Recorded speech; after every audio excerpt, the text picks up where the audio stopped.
Ecuatorianas y ecuatorianos. El servicio público es una vocación que asumí cuando ingresé a la Fiscalía General del Estado, no hace 6 años, sino hace 24 como asistente de fiscal. El camino recorrido ha sido realmente gratificante. Los días, las noches, las madrugadas, los impulsos, las diligencias, las versiones, los expedientes, los cuerpos, las fojas, nada de eso tendría sentido si atrás de cada caso, de cada proceso, no existiría una historia, una persona, una familia que busca justicia. Hace 6 años, cuando asumí el cargo de fiscal general, lo hice con una sola visión: garantizar el acceso a la justicia, pensando en las personas, en las víctimas, en mis compañeras y compañeros, en las defensas técnicas, en todos quienes tienen que acercarse a la fiscalía. Y es que no es menos cierto que nadie viene a esta institución por algo bueno. Por eso, el reto ha sido enorme. Con completa sinceridad, puedo decirles que mi equipo y yo hemos realizado esta labor por su compromiso y trabajo incansable contra la impunidad. A todas y todos quienes con gran pasión por la justicia saben que sus acciones se verán reflejadas en el país que dejamos a nuestras hijas e hijos, les quiero agradecer por acompañarme, en especial al doctor Toainga, porque con su entereza y determinación logramos cumplir los objetivos en este camino. También a ustedes, ecuatorianos y ecuatorianas, por su respaldo y confianza. Nunca nos sentimos solos, nunca dudamos. Muchísimas gracias. La evaluación final la hará la ciudadanía. Se contará sobre las estructuras desmanteladas, las sentencias obtenidas y los grandes y pequeños casos que estremecieron al país, pero que demostraron que cuando se hacen las cosas con rectitud de intención, la verdad sale a la luz. Desde abril de 2019, mi compromiso fue terminar mi periodo, entregarlo todo hasta el último día, pero jamás mi propósito ha sido perpetuarme en el poder. Aferrarse a los puestos, a los cargos, no le hace bien al país, a un Estado que clama por institucionalidad como el nuestro. Como la mujer de palabra que soy, hoy me despido y como se los dije cuando asumí mis funciones, agradeciéndoles el encargo que me hicieron, segura de que hicimos todo lo que estaba a nuestro alcance y con la confianza absoluta de que el doctor Toainga continuará con el trabajo, como lo ha venido haciendo estos años hasta ser reemplazado por él o la titular. Muchas gracias y hasta pronto. Bueno, amigos queridos, esta está la novedad reciente de estos minutos. La fiscal general del Estado, Diana Salazar, se va, se marchita, deja el cargo en medio de un revolú, porque ustedes recordarán que hay una conexión en este momento, una vinculación determinada. Me pusiste chuequita, creo, no está bien.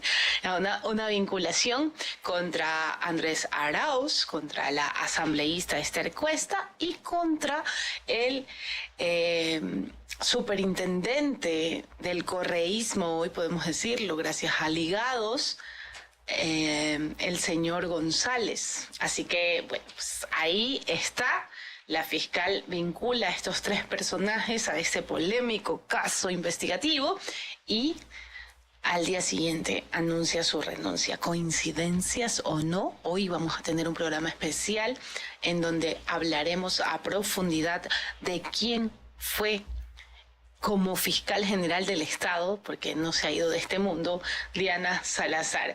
La huella que deja, las polémicas que causó durante su gestión estos 6 años. Mañana también, porque esta noticia surgió en los últimos minutos, obviamente presentaremos de manera ampliada al fiscal general Toainga para que ustedes conozcan a profundidad su perfil.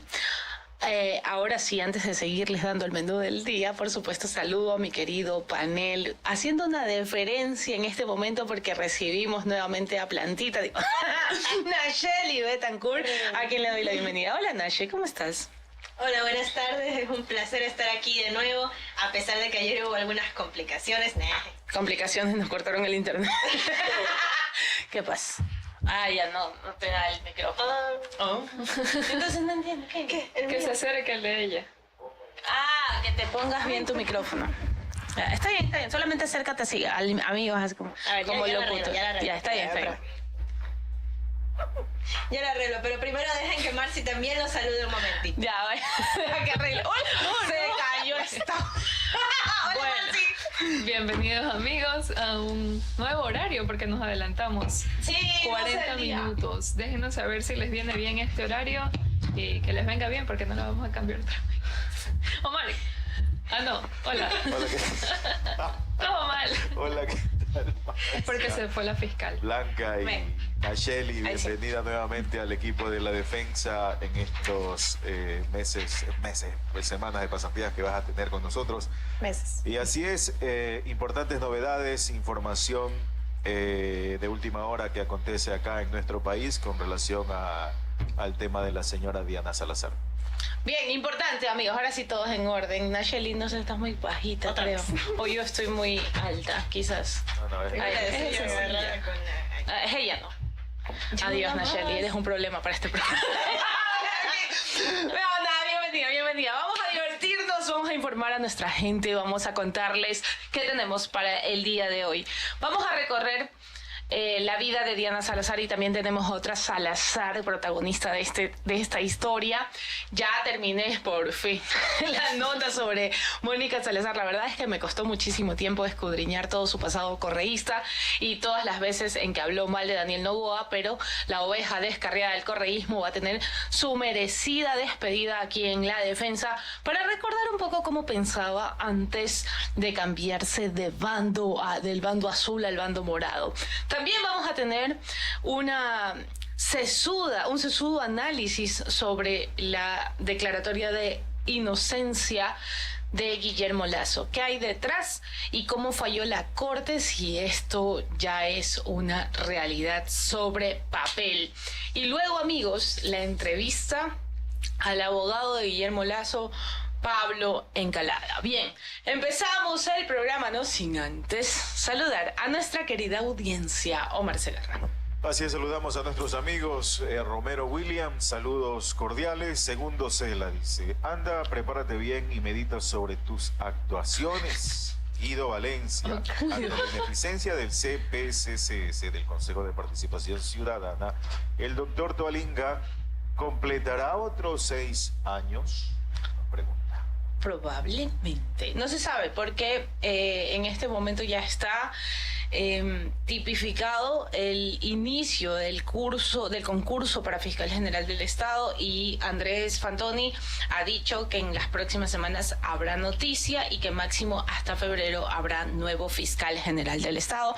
Así que esto pinta a que, bueno, pues no va a estar mucho tiempo Toalinga. Y en caso de que ese concurso se vuelva escabroso como todos los concursos públicos, pues muy probablemente sí tengamos a un fiscal subrogante, ahora fiscal general subrogado. Así que, bueno, vamos a... Subrogado es la palabra. No, es prolongado en funciones. ¿Cómo es? Subrogante. No, pero cuando te prolongas en las funciones. Prorrogado, no subrogado. Ese es el término adecuado. Bien, amigos, ¿ustedes recuerdan que Álvaro Espinosa hizo un perfil de Diana Salazar? Nosotros, si ustedes no lo vieron, vamos a presentarlo en este momento del programa, porque luego venimos a analizar con Marcia los momentos puntuales en los que Diana Salazar fue polémica, en los momentos puntuales en los que Diana Salazar no fue vista como una fiscal totalmente impecable y equilibrada, y de esas cosas también hay que hablar. Entonces, ¿pero quién es esta mujer que abandona el cargo de fiscal general del Estado en este preciso momento? Vamos a recordar en breves líneas. Esta nota está con una narrativa de una posible prorrogación del cargo a propósito del perfil que le hicimos. Ella ha decidido pues mantenerse en su ahora nueva decisión, que es la renuncia al cargo de fiscal general. Vamos a ver la nota de Álvaro. Diana Salazar Méndez es fiscal general de la Nación desde abril de 2019 y debió serlo hasta ayer, 8 de abril, Sin embargo, dado que el Consejo de Participación Ciudadana otra vez no cumplió con su trabajo, se prorrogará en funciones. La justificación del organismo para su falta de diligencia es que en enero pasado el Tribunal Contencioso Electoral destituyó a los ex consejeros correístas de la Liga Azul, Eduardo Francolor, Augusto Verduga y Yadira Saltos. Dos de esas vocalías fueron asumidas por Piedad Cuarán y Gonzalo Albán Molestina. No obstante, la séptima vocalía todavía se encuentra en pugna entre David Rosero y Óscar Ayerbe.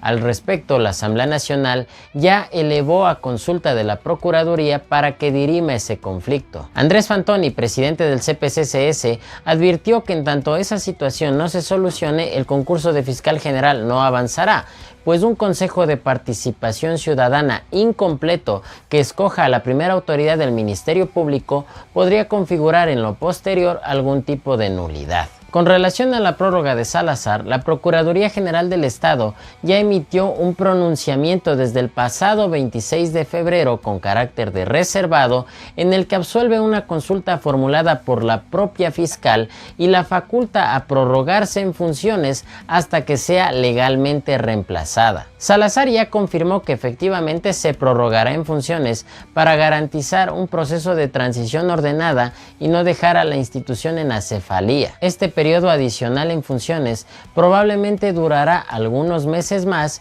pues el concurso de fiscal general apenas llegó a la etapa de la conformación de la veeduría ciudadana. De hecho, el propio Código Orgánico de la Función Judicial, en su artículo 283, establece que Salazar podrá prorrogarse en funciones hasta ser legalmente reemplazada. Pero, ¿quién es Diana Salazar y cuál es su historia a cargo de la Fiscalía General del Estado? Odiada por algunos y amada por otros, lo cierto es que Diana Salazar ingresó oficialmente a la Fiscalía General del Estado en 2001. Fue asistente de un agente fiscal en la Fiscalía de Pichincha y durante ese tiempo también estudió Derecho en la Universidad Central del Ecuador hasta que en 2006 obtuvo su título de abogada de los Tribunales de la República. Entre 2006 y 2011 fue secretaria de la Fiscalía de Pichincha.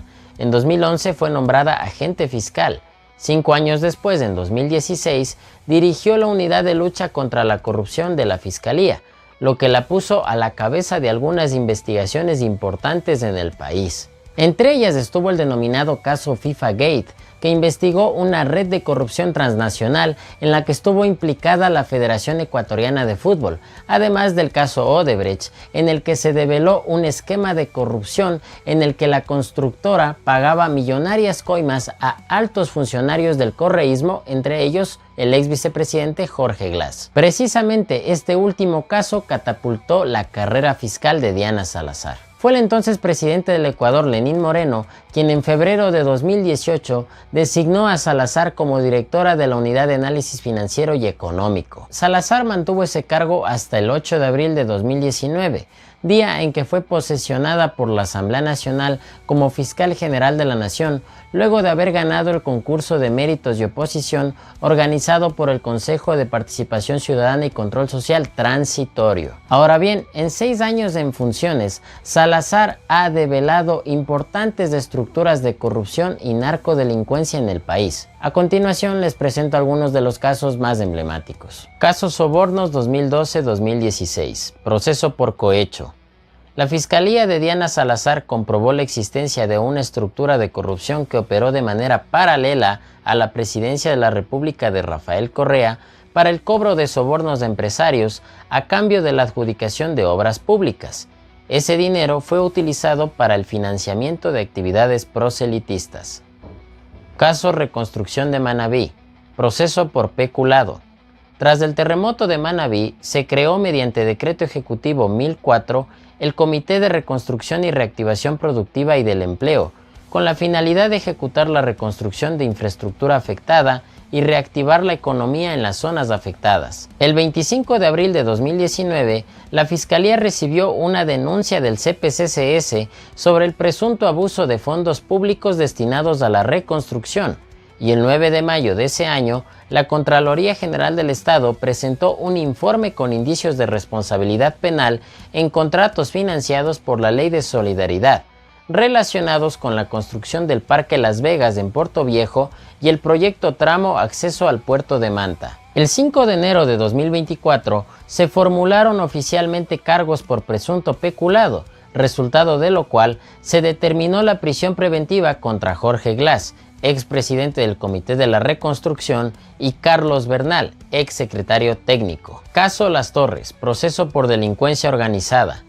El Ministerio Público demostró que en la Contraloría General del Estado y en Petroecuador funcionaba una red de corrupción que cobraba coimas a cambio del desvanecimiento de glosas y agilizar pagos a proveedores petroleros. Pablo Celi, ex Contralor General del Estado, y Pablo Flores, ex gerente de Petroecuador, fueron sentenciados a 13 años de cárcel. Caso Metástasis, proceso por delincuencia organizada. Con base en los chats encontrados en los equipos del narcotraficante Leandro Norero, Salazar develó una estructura de corrupción judicial en la que operaban abogados, empresarios, policías y políticos con el objetivo de lograr impunidad para el capo. Entre los 32 sentenciados están Wilman Terán, expresidente del Consejo de la Judicatura, Pablo Ramírez, exdirector del SNAI, y Claudia Garzón, excomisionada de pacificación carcelaria. Caso Purga, proceso por delincuencia organizada. Mayra Salazar, una de las sentenciadas en el caso Metástasis, operadora de Norero y relacionista pública de la Corte del Guayas, colaboró con la Fiscalía y permitió desmantelar una estructura de corrupción que comandaba Pablo Muentes, ex asambleísta social cristiano que manejaba la justicia en esa provincia. Caso Plaga, proceso por delincuencia organizada. Este caso, que es otra derivación del caso Metástasis, investiga un presunto delito de delincuencia organizada en el sistema judicial, donde se habrían liberado a personas que estaban en prisión de forma irregular a cambio de dinero o favores. Caso Sinohidro, proceso por cohecho. La Fiscalía investigó el delito de cohecho debido a una presunta trama de sobornos de la empresa china Sinohidro por la construcción de la hidroeléctrica Coca-Cola Sinclair. En este caso están implicados el expresidente Lenín Moreno y su entorno cercano. Según la fiscal, en este caso se habrían manejado alrededor de 76 millones en sobornos disfrazados de consultorías. Caso Encuentro, proceso por delincuencia organizada. Dos investigaciones, conocidas como León de Troya y Encuentro, revelan un supuesto esquema de corrupción en la administración pública y empresas estatales liderado por Danilo Carrera, cuñado del expresidente Guillermo Lasso. Carrera fue sentenciado a 10 años de prisión como autor directo del delito de delincuencia organizada. Este es apenas un breve resumen sobre los 6 años de gestión de Diana Salazar a cargo de la Fiscalía General del Estado, una funcionaria cuya independencia respecto del poder ha sido duramente criticada por un sector de la población, así como su trabajo fue respaldado por algunas voces que creen en ella. ¿Ustedes qué opinan? ¿Están de acuerdo con que Diana Salazar se prorrogue unos meses más en funciones? No olviden seguirnos en nuestras redes sociales como @ladefensa.es.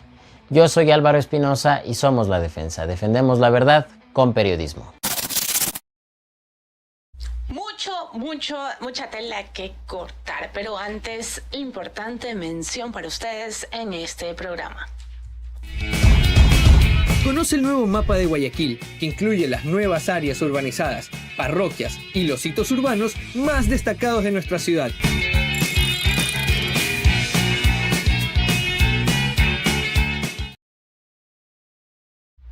Bueno, quiero leerlos. Quiero que me digan qué opinan sobre la salida de Diana Salazar, mientras recordamos algunos acontecimientos importantes de por qué causó tanta polémica. Si bien quedaron bastante claros en la nota de Álvaro, pues es importante escudriñar muchísimo más al respecto, sobre todo en este reciente del caso Ligados, ¿no? Que, bueno, pues resulta también la primera queja al frente que pone el correísmo y que deja a una fiscal, Diana Salazar, casi que ensañada con este movimiento, mientras viraba la cara a otros lados cuando se trataba de otros actores políticos. Marcia. De igual manera, todo esto debido a sus investigaciones se ha enfrentado al correísmo y también a otros sectores. Ha tenido persecución política contra Rafael Correa y sus aliados. Salazar ha sido la figura principal en la investigación y condena por corrupción del expresidente Rafael Correa y varios de sus colaboradores, en un proceso que ha sido calificado por sus detractores como una persecución política para impedir su regreso y participación en la vida política ecuatoriana. Andrés Arauz, líder del movimiento correísta, parte del movimiento correísta, ha denunciado que Salazar ha actuado como instrumento de un proyecto político para descorreizar al país y combatir al progresismo. Acusaciones de colaboración con Estados Unidos y judicialización selectiva. Investigaciones periodísticas revelaron mensajes filtrados que sugieren una colaboración entre la Fiscalía de Salazar y agencias estadounidenses para perseguir opositores políticos, especialmente vinculados al correísmo. Eso generó críticas sobre un uso político de la Fiscalía y abuso de autoridad con denuncias de intimidad y manipulación de procesos judiciales. También enfrentamientos con la bancada correísta en la Asamblea Nacional. La bancada y otros grupos políticos afines a Correa han impulsado intentos de juicio político y destitución contra Salazar, acusándola de parcialidad y abuso de poder. Sin embargo, estos intentos han fracasado y Salazar ha denunciado amenazas incluso contra su vida por haber tocado a un intocable. Conflictos con jueces y operadores judiciales. Salazar ha ordenado allanamientos y detenciones de jueces y funcionarios judiciales, lo que ha generado tensiones con el Poder Judicial. Por ejemplo, en el caso Metástasis, ordenó la detención de Wilman Terán, ex juez, que la acusó de intimidación y ocultamiento de pruebas en procesos contra Correa, y presiones y amenazas por su lucha contra el narcotráfico y corrupción. Salazar ha enfrentado amenazas directas a su seguridad personal debido a su combate contra redes de narcotráfico y corrupción que involucran a policías, jueces y políticos. Su protección ha sido reforzada ante intentos de seguimiento y hostigamiento. También polémica por su designación y prórroga en el cargo. Su nombramiento fue cuestionado por sectores políticos que alegaban irregularidades, y su prórroga en el cargo hasta 2025 generó debates sobre la independencia y continuidad de la Fiscalía en un contexto político polarizado. Importante. Omar Segarra, saludos a nuestros defensores y comentarios si es que ya los han emitido sobre la Fiscalía. Así es, saludos para nuestros amigos. Romero William dice: tranquilos mis queridos compatriotas, Dani no durará mucho. Les doy por escrito, les pasará lo mismo que al señor Lazo. Nora Vázquez, por fin, excelente noticia.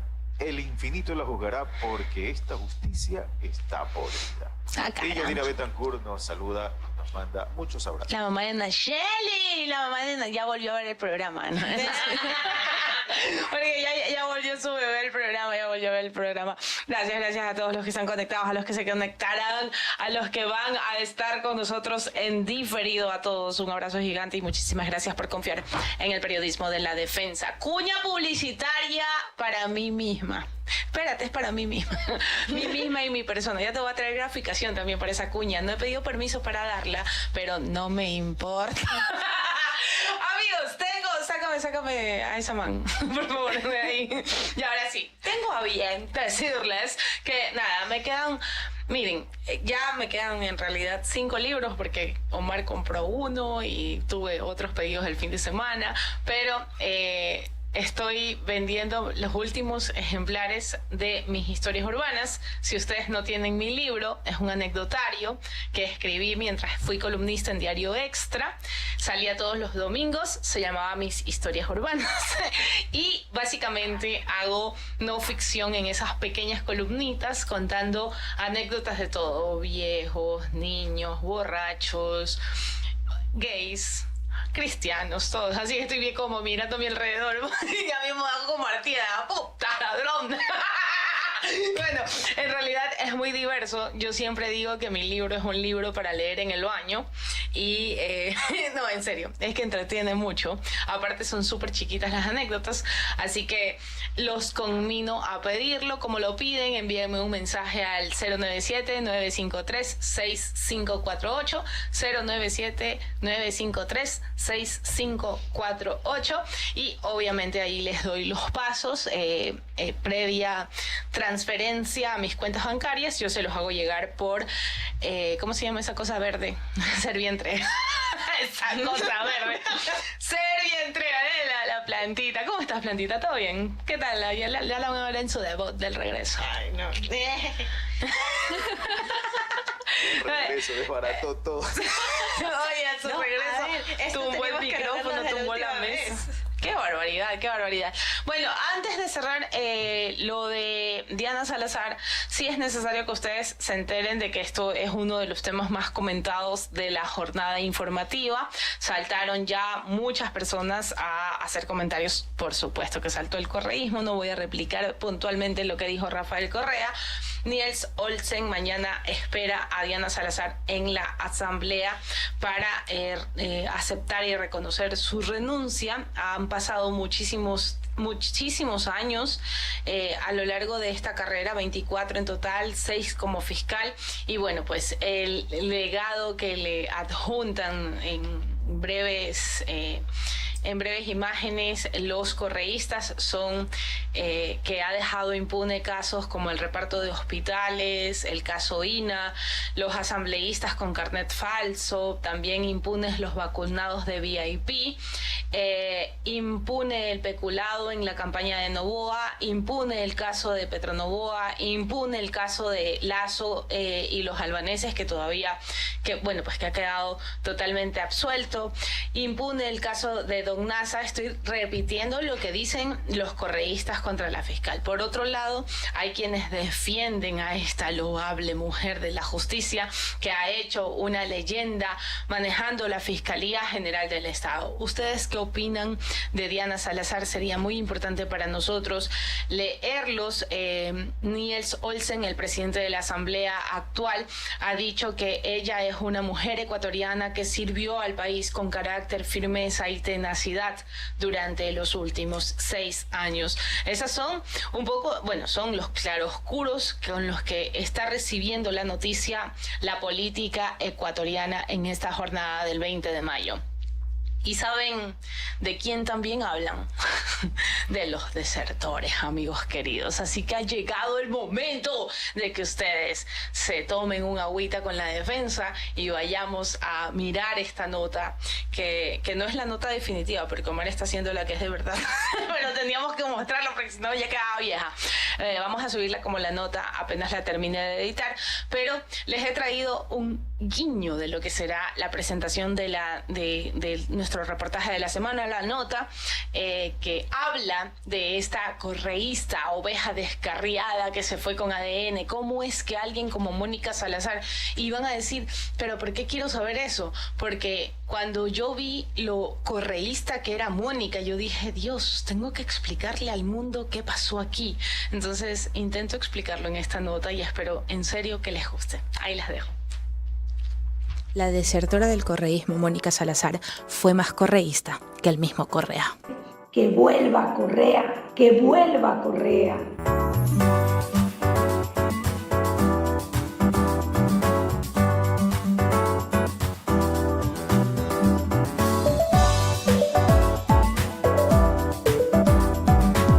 Porque los montubios sabemos que el compañero Rafael Correa fue el único presidente que nos devolvió dignidad. Ahora bien, ¿cómo es que alguien tan correísta termina del lado de Daniel Noboa? Sí, ese mismo Noboa que hasta hace poquito criticaba con todo el fervor de la marca RC. Esta es la triste realidad que vive nuestra gente. Todavía están en agua y nos dicen a nosotros que ya la emergencia en los ríos pasó.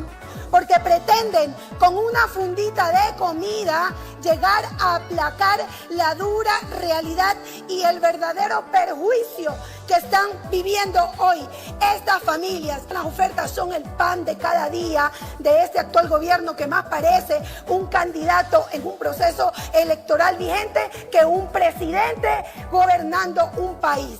Todo mentiras, engaños, alargue, confabulación. ¿Quieren saber más sobre los chalecos de cartón? Ojalá con la misma vehemencia critique este periodo. asambleísta. Es que Mónica, abogada, exalcaldesa de Baba y ahora excorreísta, puede querer olvidar su pasado, pero el archivo que tiene en redes sociales nunca lo va a olvidar. Solo a la mitad del gobierno de Daniel Noboa, Mónica le pedía al mandatario que si quería superar al Mashi, tenía que hacer obras como él y dar bienestar al pueblo. Aparecía con correa, gritaba por Luisa González ese día. Es necesario aclarar en este instante que por supuesto hizo todas esas acciones en el marco de su búsqueda del curul que hoy pertenece a ADN en plena campaña electoral. Luego de ganar el curul el 15 de febrero, el 22 apareció a agradecer los votos que ganó con RC con su ex bancada y allí es más correísta que antes. Somos la mayor fuerza porque tenemos algo que ellos jamás podrán comprar. El amor y la confianza de nuestra gente. Bueno, ha quedado determinado que el dinero y el poder pueden comprar todo, Moniquita. Pero como ella misma dijo el 27 de marzo de 2025 en la sesión del pleno que se hizo en Esmeraldas. Quiero recordarles un viejo refrán que dice que un barco no avanza si los marineros reman para diferentes lados. Y Mónica, el 15 de abril, a solo 2 días de las elecciones, decidió bajarse del barco, una vez que supo que Luisa González no llegó. La decisión de separarme definitivamente de la Revolución Ciudadana. Su argumento, Luisa no le dio chance para poner una directiva en su ciudad y así no se paga a una líder como ella. La historia continuó con un José de la Gasca hambriento de curules. Aprovechó la ruptura y en menos de un pestañeo de la RC, ¡puf! Esa foto llegó el 9 de mayo de 2025 y Mónica Salazar hacía público que ahora tiene sangre morada de ADN en sus venas. Y como alcalde debe tener pluralidad, ADN aprovechó el fichaje para postular a la RC en papeles todavía. Y como si de una novela brasileña se tratara, lo hizo con la voz de Ferdinand Álvarez, otro correísta desertor. Me permito mocionar a la asambleísta Mónica de Jesús Salazar Hidalgo, representante de la provincia de Los Ríos, para que integre la tercer vocalía de la Asamblea Nacional. Logró 77 votos. Y por supuesto, el correísmo ha hecho de todo para rechazar lo de Mónica Salazar. Hasta le tiraron a Alexis Mera para recordarle una deuda que tiene con CFN, por lo que supuestamente estaría entregando el curul. Ella negó, por supuesto. Además salió a dar un comunicado, dieron entrevistas, rechazaron la elección del CAL y la tratan hoy de traidora. Pero nada, ya hasta eso es un periódico de ayer. ¿Quién será la próxima transformación política que veremos en esta asamblea? Aquí no juzgamos, solo registramos. Soy Blanca Moncada y esto es La Defensa, donde defendemos la verdad con periodismo. Para eliminar de la memoria de los ecuatorianos a Rafael Correa y al correísmo, es fácil, haga obras. Bien, amigos queridos, ya ha llegado el momento de escudriñar qué pasa. ¿Les gustó la nota? ¿Les gustan más notas de este tipo? Yo sé que sí, porque tienen mucha reproducción en nuestras redes, así que espero que en serio estén disfrutando el periodismo de La Defensa. Ahora vamos a darle duro a la Corte Constitucional por el caso de Lazo y hacemos el segundo debut en este programa de Nacheli Betancourt, que tiene la nota. Ya, pues. Sí, porque tenemos a una Corte Constitucional que se bajó a un presidente. A 4 días del archivo del caso Flopec, mismo que se utilizó como argumento principal para enjuiciar al expresidente Guillermo Lazo en 2023, pasamos necesaria revista sobre las decisiones de la Corte Constitucional. En ese caso puntual que dio histórico paso a un juicio político que terminó en la muerte cruzada y con ello en la salida de Guillermo Lazo en Carondelet. Pero antes vamos a ver por qué se archiva este caso. La sentencia dictada por la jueza de la Corte Nacional, Daniela Camacho, a pedido de la Fiscalía, justifica el archivo del caso por la falta de pruebas o elementos que vinculen directamente a Lazo, teniendo en cuenta que el contrato se firmó en 2018, antes de su periodo en 2021, y la falta de renovación o renegociación del mismo. También la falta de resultados de la investigación después de 2 años y el informe de Contraloría que no contiene ningún indicio del delito. La denuncia que impulsó este caso fue de la ex legisladora de Pachacutic y ahora del correísmo Revolución Ciudadana, Mireya Pazmiño. Pazmiño, como asambleísta de Pachacutic en ese entonces, era de una facción radical afín al dirigente indígena Leonidas Issa. Denunció el 26 de abril de 2023 a 7 personas por presunto peculado y delincuencia organizada por un contrato que habría sido perjudicial para el Estado y que se suscribió entre la empresa pública Flota Petrolera Ecuatoriana, o Flopec EP, y la empresa Amazonas Tanker. Acusó a varios personajes, incluido Lazo. La legisladora les atribuyó haber permitido la malversión y distracción de fondos públicos a través de la empresa Flopec y de la asociación ilícita porque facilitaron el presunto delito.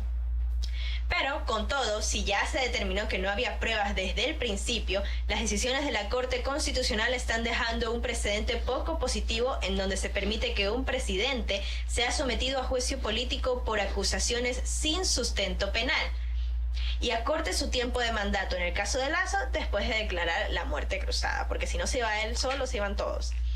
Aquello lo dejan en claro las opiniones de algunos actores pro Lazo y entendidos en derecho, como el analista Fabián Pozo mediante su cuenta de X y el exconsejero de Lazo, Aparicio Caicedo. Tenemos los tweets para que ustedes los puedan ver.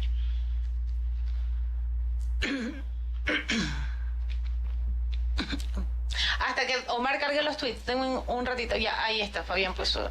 Marcia, ayúdala, Nacheli. La Corte Nacional archivó el caso Flopec. El juicio político a Lazo Guillermo fue una mentira, parte del plan para tomarse el poder, lamentablemente avalada por el estándar de verosimilitud mínima creado por la Corte Constitucional, tan laxo que es una amenaza a la democracia. Ya, ahí apareció Marcia. Requisito de mínima verosimilitud de acuerdo a la Corte Constitucional. Cualquier pendejada que digan los asambleístas con tal de que esté redactado en español. Ya, es importante también, ustedes recordarán lo polémico que fue el caso de Rubén Cherres con respecto a, pues los audios que difundió la Posta. También se determinó que ellos no eran funcionarios del gobierno y no estaban actuando bajo disposición oficial, aparentemente, en esta determinación de sentencia. Es relevante este detalle también para que se pueda entender por qué dice la jueza, no existe manera alguna de que la conducta acusada constituya un delito. ¿Qué más? Bueno, este caso lleva 3 años y 28 días y el abogado de Lazo, Pablo Encalada, también tiene una opinión firme al respecto y le concedió a la defensa una entrevista que la dirige Álvaro Espinosa. Vamos a verla. Antes de que la mandes. Guillermo Lazo reaccionó, pues, amigos. Claro. O sea, el 18 de mayo él se mostró indignado absolutamente de que estas acusaciones, siempre lo dijo, ¿se acuerdan? Lazo, quieren asesinar mi reputación. Bueno, mostró indignación porque estas acusaciones fueron la base del juicio político, del asesinato de su reputación y que se llevó a cabo en la Asamblea Nacional el 16 de mayo de 2023. Pero yo de él no me siento tan mal porque igual arrasó con todo. Igual vamos a escuchar a su abogado ya para ver qué dice en este tema tan importante. Así que vamos con la entrevista de Álvaro Espinosa. Muy buenos días, amigos de la defensa. En esta ocasión estamos con el doctor Pablo Encalada. Él es abogado penalista y también parte pues de la defensa técnica del expresidente Guillermo Lazo en el denominado caso Flopec, que recientemente fue archivado por la Corte Nacional. Bienvenido, doctor. Es un gusto tenerlo en este espacio. Para empezar, quisiera justamente que partamos por el hecho del archivo del caso Flopec, este caso que en su momento fue el argumento de la oposición para llevar al expresidente a un juicio político que no prosperó por la firma de la muerte cruzada, por el decreto de la muerte cruzada. El argumento de la defensa para solicitar el archivo, ¿cuál fue exactamente, doctor? Bienvenido. Hola Álvaro, qué gusto estar en este espacio. Un saludo a tu amplia audiencia. A ver, sí, creo que hay que poner en contexto algunas cosas, ¿no es cierto?, relacionadas con este archivo del caso conocido como caso Flopec. Y este es que, si recordamos 2 años atrás, se activó un juicio político en contra del expresidente y habían varios cargos que se inventaron, ¿no? Varias acusaciones ridículas. Y dentro de las varias acusaciones ridículas, la Corte Constitucional cometió el error, terrible error, que creo que ya lo iremos analizando en el desarrollo de esta conversación, de aceptar como cargo para el juicio político un supuesto peculado en la empresa Flopec, en el transporte de combustible. Flopec es una empresa pública que está dentro digamos, de los sectores estratégicos petroleros del país. Flopec, flota pesquera del Ecuador, flota de petróleo del Ecuador, y entonces en función de esa acusación es que fue el único cargo aceptado por la Corte Constitucional para el enjuiciamiento del presidente Guillermo Lasso, ¿no es cierto?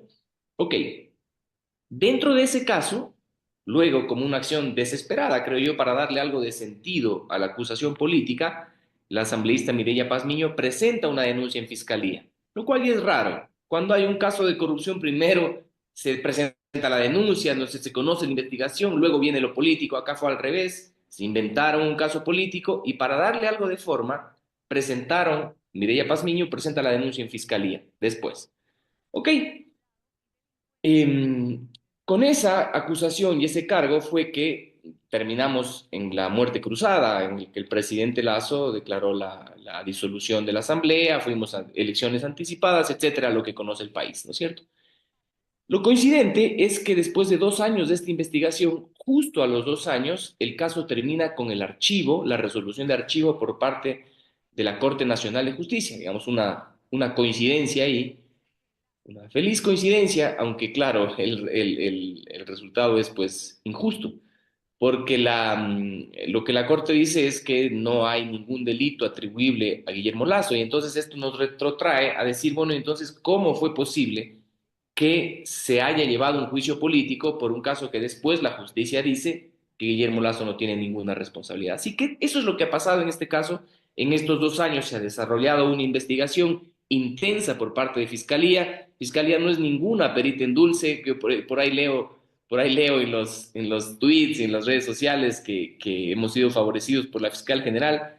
La fiscal general allanó Carondelet cuando Guillermo Lasso era presidente en funciones, lo cual a mí me parecía absolutamente desproporcionado. Yo fui muy crítico de esas acciones de la fiscal general, pero esto para decirles, no es que la fiscal nos ha favorecido con esta decisión, no. Ella después de una investigación, si ella habría tenido algún elemento, lo hizo con Moreno, lo hizo con Lenny Moreno. Ella fue ministra, fue directora de la UAFE de Moreno, la fiscal general.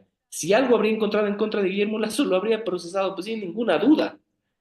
Pero por el contrario, era una acusación tan absurda, una denuncia tan ridícula, que en el mes de marzo de este año, Diana Salazar solicita el archivo, ¿no es cierto? Ella desestima la denuncia, solicita el archivo, y el día viernes, este viernes último, la Corte Nacional de Justicia, a través de la doctora Daniela Camacho, ordena el archivo de esta investigación. Y eso significa la ratificación de la inocencia de Guillermo Lasso. Ahora, doctor, ¿cómo queda la Corte Constitucional justamente como la entidad de la que partió todo este juicio político? Porque ellos finalmente son los que eh, aceptaron las acusaciones políticas planteadas por las bancadas de oposición en ese entonces para que el trámite proceda en el Parlamento, pero ahora vemos que esta denuncia penal finalmente es archivada y luego de todo el caso que se armó en la Asamblea Nacional, insisto, después de la autorización o el beneplácito de la Corte. Entonces, como institución, ¿qué tan afectada o qué tan perjudicada se ve la credibilidad de los jueces constitucionales? Mira que para mí esta es una situación complicada, Álvaro, porque yo he sido un permanente defensor de la Corte Constitucional, más allá de que yo he sido crítico en esta decisión en particular. Yo no creo de ninguna manera que la Corte Constitucional estuvo vinculada, de ninguna manera lo creo. Vamos, no puedo ponerle las manos al fuego por nadie, tampoco por ellos, que no es que los conozca del trato personal, pero yo creo que son gente muy respetable, ¿no es cierto? Se los conoce en el medio profesional. Entonces yo no creo que ellos estuvieron relacionados, vinculados, de acuerdo con esas organizaciones criminales que lo destituyeron a Guillermo Lasso o que provocó la disolución de la Asamblea, no llegaron a destituirlo. Pero ahí estaba Muentes, ahí estaba Aleaga, o sea cuando Lasso va a la Asamblea y les dice, esta es una asamblea de delincuentes, es verdad. Yo sé que en las generalizaciones suelen haber injusticias, pero ahí había gente realmente vinculada con el crimen organizado. Entonces, yo no creo que la Corte Constitucional estaba con esas relaciones criminales, pero sí creo que cometieron un error terrible, y que más allá de sanciones jurídicas, lo que ellos tendrán es una sanción moral, y creo que ese peso tendrán que cargarlo, ¿no? Cargarlo como un lastre en su vida profesional. No somos perfectos nadie, ni lo son ellos, así que ese es un error muy grande que les pesará, creo que el resto de sus vidas. Ahora, doctor, también existe ya reacciones de parte de algunos sectores en torno al archivo de este caso.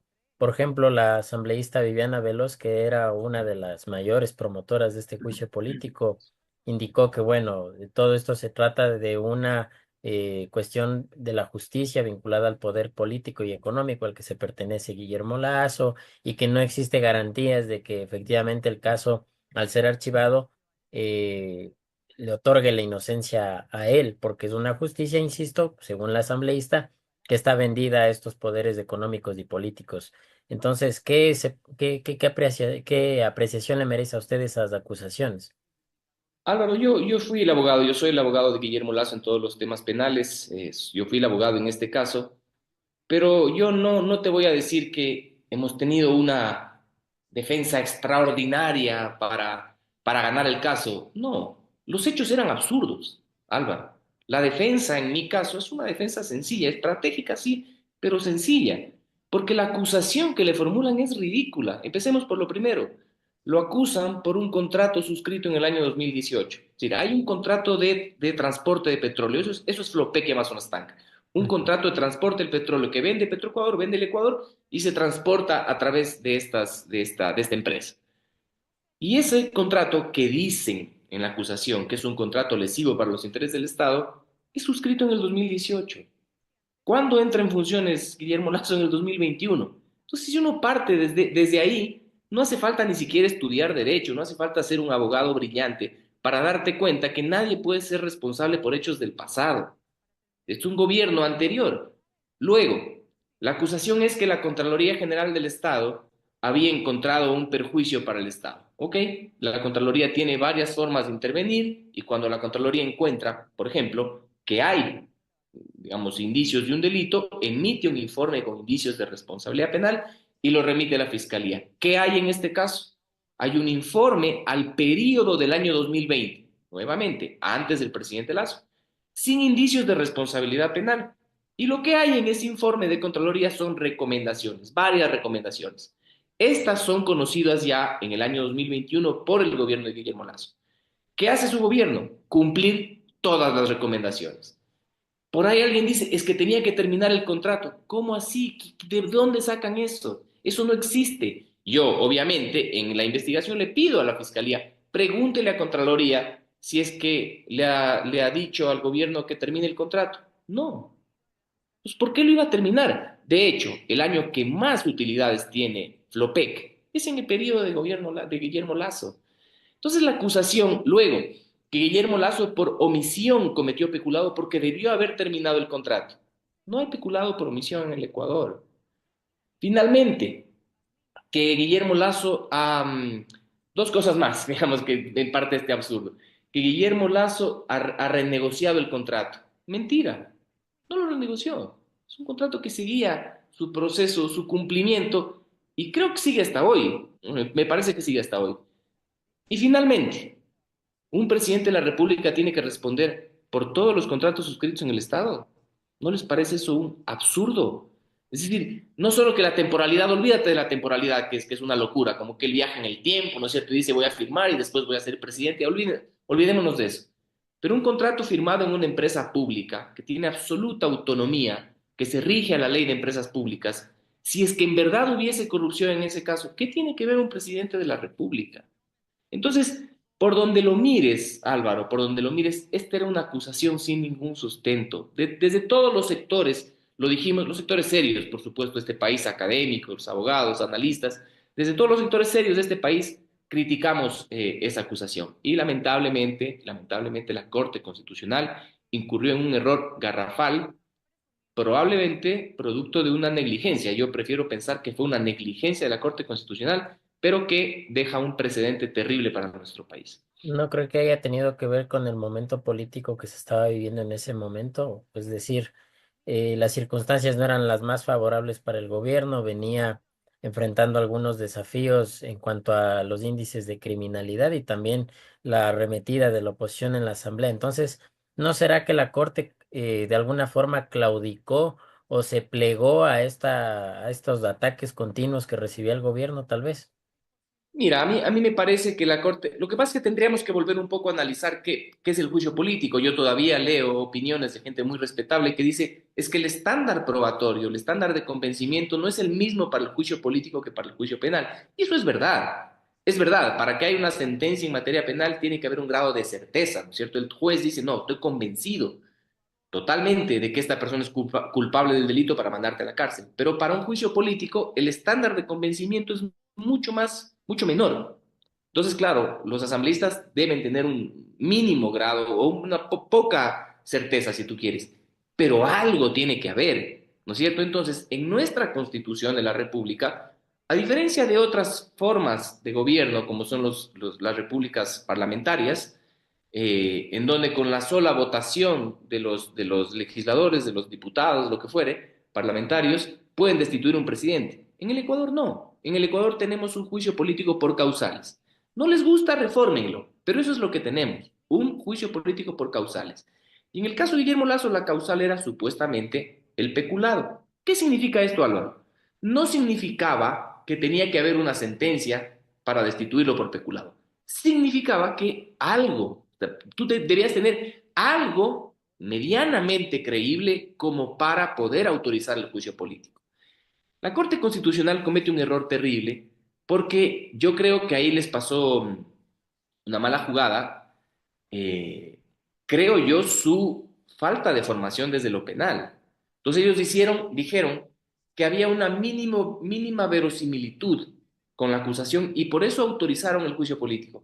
Era cuestión de leer un poquito, ¿no es cierto? Y si tú veías juicio contrato del 2018, informe de Contraloría sin indicios, no hay renovación de contrato, ¿qué puedes atribuirle a un presidente en funciones, ¿no es cierto? Entonces, ¿qué es lo que hizo la Corte Constitucional? Puede ser lo que tú dices, y eso sería terrible, porque si lo resolvió ni tanto políticamente, sino ideológicamente, si su respuesta fue ideológica más que mínimamente jurídica, que es lo que se le pedía, porque la Corte Constitucional da respuestas políticas, es verdad, pero sometida a lo jurídico. Por eso es el máximo control, el máximo ente de control constitucional. No puede apartarse de lo jurídico más allá de que sus decisiones tengan implicaciones políticas. Y entonces ellos, yo me temo que una impericia desde lo penal, una falta de capacitación desde lo penal, y segundo, creo que ante la duda resolvieron de manera ideológica, y eso es gravísimo por el país. Otro de los sectores involucrados en estas acusaciones también era el portal La Posta, que, bueno, ellos básicamente son los que les proveyeron del sustento a la oposición, al correísmo, para formular esta acusación política.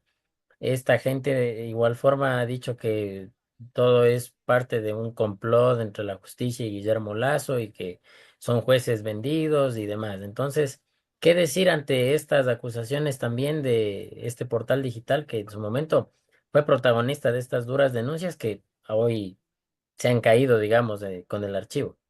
Yo creo, Álvaro, que esta gente ha perdido mucho la credibilidad. Yo creo que ya no hay gente seria que realmente los escuche, digamos, en serio, ¿no? Digamos, para reírte un rato quizás hay mucha gente que los escucha. Entonces, no sé, creo que no vale la pena mucho referirse a ellos porque ya la justicia finalmente ha tomado una decisión, ¿no es cierto? Y está bien que la gente pueda tener dudas. La gente puede decir, no, pero es que esto es porque la fiscal general no sé, puede tener simpatía con Guillermo Lazo. Y yo les invito a recordar, o sea, a Guillermo Lazo le allanaron Carondelet. La fiscalía tuvo, yo creo que hay que decirlo, yo fui crítico en su momento, tuvo la imprudencia de llamarle el caso encuentro al caso en el cual hay una sentencia en contra de un familiar, del cuñado del expresidente, que es algo, digamos, doloroso para él, sin duda. pero está ahí, está con una sentencia. Yo no digo que sea responsable, yo no digo eso, lo que digo es que existe una sentencia que Fiscalía le allanó Carondelet, le llamó el caso encuentro, lo sentenciaron al cuñado del presidente. Es decir, la Fiscalía no ha sido bondadosa con Guillermo Lasso, no ha sido bondadosa, ha sido muy dura con Guillermo Lasso. Pero lo que ha hecho es resolver en derecho un caso ridículo, sin sentido. La Fiscalía no ha tenido otra alternativa que desestimarla y la justicia que archivarla. Y si esto la gente no quiere ver, yo les he dicho a varios detractores, aquellos que recurren sin insultos, a los que insultan pues hay que ignorarlos, pero a los que recurren sin insulto yo les digo, conversen con un abogado medianamente formado, medianamente conocedor, en privado, no públicamente, conversen en privado y hablen del caso Flopec. No hay por dónde sostener una acusación de esta naturaleza en contra de Guillermo Lasso. Pero otra cosa, Álvaro, que creo que es importante también, y es que Guillermo Lasso no fue investigado solo en este caso. Guillermo Lasso también fue investigado en el caso en ese lamentablemente llamado caso de encuentro, en el cual está sentenciado Danilo Carrera. Fue llamado a declarar 2 veces Guillermo Lasso. 2 veces. Comparecimos, entregamos toda la información y la Fiscalía no encontró evidencia en su contra. Acuérdate que en contra de Lenin Moreno pesa un proceso penal en contra, estuvo con orden de prisión, hoy tiene una medida cautelar. Si la Fiscalía, venir a decir que la Fiscalía ha sido, no sé, condescendiente, benevolente con Guillermo Lasso es no conocer la realidad. La Fiscalía yo he sido muy crítico en muchas veces de unas acciones innecesarias, imprudentes como las que acabamos de comentar. Así que, ¿por qué el archivo? Por el peso de los hechos. Yo insisto, no es que he hecho una extraordinaria defensa, no. Es el peso de los hechos. Guillermo Lasso es un hombre inocente y por eso es que hoy creo que es el único expresidente que camina tranquilo por el país. Entra y sale del país todo el tiempo y así seguirá. Así es, doctor. Otra cuestión que me parece importante que usted nos cuente es si es que el expresidente ha decidido tal vez tomar alguna acción legal en contra de los que en su momento fueron sus interpelantes o acusadores particulares en este juicio político y también contra la señora Mireya Pazmiño, que fue su denunciante. Mira, él lo está pensando, él analiza, yo creo que estas son decisiones que hay que tomarlas en cabeza fría. Hoy, digamos, hay un poco la efervescencia del momento, sí, hay alegría, hay también, digamos, un poco de rabia también saber que, ¿no es cierto?, pues estos días estaría terminando el periodo de Guillermo Lasso. Y le estamos demostrando al país, digamos, hay una feliz coincidencia, dentro del tiempo, justo antes de que termine su periodo, estamos demostrando que su juicio político fue abiertamente injusto, pero no solo eso, sino que quienes estaban detrás del juicio político hoy, hay uno preso, hay otro prófugo, es decir, a quienes Fernando Villavicencio, que ejerció una defensa de Guillermo Lasso, en ese momento fue asesinado. Es decir, el tiempo finalmente está poniendo las cosas en su lugar. ¿Qué ha pasado con los partidos políticos que lo persiguieron? Miren qué pasa con el Partido Social Cristiano. Hoy están prácticamente, pero en vías clarísimas de desaparición. El correísmo también ha recibido unos golpes terribles. Es decir, o sea, esto ha servido, digamos, finalmente las cosas pone las cosas en su lugar. Obviamente Guillermo Lasso no puede estar feliz de haber terminado de manera anticipada su gobierno. No, pues eso es algo lamentable. Pero las cosas finalmente se están poniendo en su lugar y él tendrá que pensar si es que actúa en contra de estas personas y si es que el derecho así lo permite. Por ejemplo, respecto de Mireya Pazmiño, ella tiene una protección que es la inmunidad, ¿sí? Una institución jurídica con la cual yo estoy de acuerdo. La Constitución dice que los asambleístas tienen inmunidad para los actos de fiscalización que ellos realizan, es decir, no responden penalmente. Yo creo que ella actuó con malicia, sin duda alguna. Ella sabía, además, porque habían algunos intereses que esta señora tenía en ese mismo caso, ¿no es cierto? Cosa de locos, ¿no es cierto? Un poco ahí esquizofrénica la cosa. Pero ella tiene esta protección, entonces jurídicamente va a ser muy difícil hacerla responder penalmente. Pero Guillermo Lasso estará analizando, seguramente lo conversaremos, qué acciones se pueden tomar en el futuro, porque sin duda alguna que personalmente a él le provocaron mucho daño y al Ecuador también. Al Ecuador lo pusieron en una situación de inestabilidad política terrible y creo que esto fue aprovechado y aún es aprovechado por el crimen organizado. Cuando el Estado es débil, cuando el Estado es inestable, frente a organizaciones criminales que funcionan muy bien. Estos han podido sacar provecho de aquello. Perfecto, doctor. Le agradecemos muchísimo este breve espacio que le ha concedido a la defensa para explicar un poco los pormenores del archivo Flopec y bueno, le dejamos la invitación abierta para participar en casos futuros de que tengamos alguna consulta jurídica que formularle. Con todo gusto, Álvaro. Gracias Un por la abrazo, doctor. invitación. No, a usted, un Abrazo. abrazo. Cuídese mucho. Conoce el nuevo mapa de Guayaquil, que incluye las nuevas áreas urbanizadas, parroquias y los hitos urbanos más destacados de nuestra ciudad.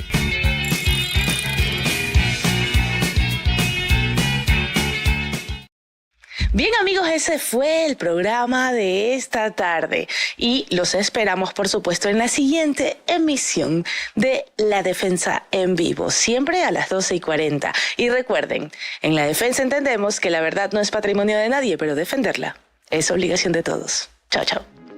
Nacidos para defender la verdad, con periodismo de rigor, precisión y veracidad. Un canal digital de análisis y crítica, con investigación de alta rigurosidad y una narrativa audiovisual moderna para llevarlos más allá de la noticia y acercarlos a la realidad. Es hora de erradicar la desinformación y las falsas narrativas. Defendemos el buen periodismo que la ciudadanía ha buscado con tanta urgencia. Defendemos la verdad con periodismo. Somos La Defensa.